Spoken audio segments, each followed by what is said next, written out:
이명박 정부가 대운하 공약 중단 이후에도 대운하 사업을 포기하지 않았다는 것으로 드러났습니다.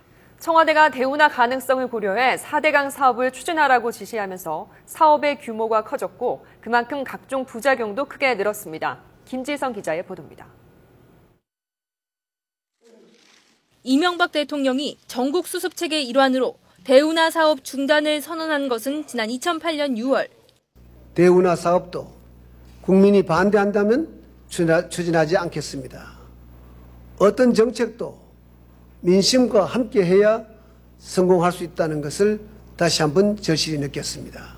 곧이어 국토해양부 대운하 사업 준비단이 해체되고 이듬해 4대강 사업 추진을 위한 기획단이 출범합니다. 당시 환경단체는 정부가 여론을 호도해 단계적으로 운하를 건설하려는 것이라고 비난했지만 여당까지 나서 대운하를 추진하지 않겠다는 입장을 분명히 했습니다. 하지만 감사원 감사 결과 청와대 대통령실이 기획단에 대운하 사업 재추진 가능성을 고려해서 4대강 사업 계획을 세우라고 지시한 것으로 확인됐습니다.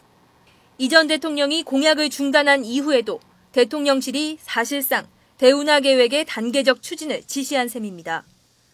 결국 보해 크기와 준설 규모는 당초 계획보다 확대됐고 낙동강의 경우 최소 수심과 사업 구간이 대운하안과 거의 유사하게 결정됐습니다. 추가 홍수의 저하 효과 등과는 별개로 대운하 추진 의혹에 대한 논란이 지속되고 최소 수심 유지의 필요 이상의 관리 비용 소요 및 수질 관리 곤란 등 향후 유지 관리에 어려움이 예상됩니다. 공정거래위원회가 건설사들의 담합 비리를 조사하는 과정에도 문제가 있었습니다. 1년 넘게 조사가 지연됐는데 감사 결과 청와대와 사전 협의가 필요하다.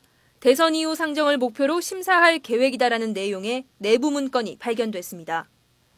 감사원은 공정거래위원장과 국토부 장관에게 주의를 요구했지만 대통령실에 대해서는 딱히 책임을 물을 근거가 마땅치 않다는 입장입니다.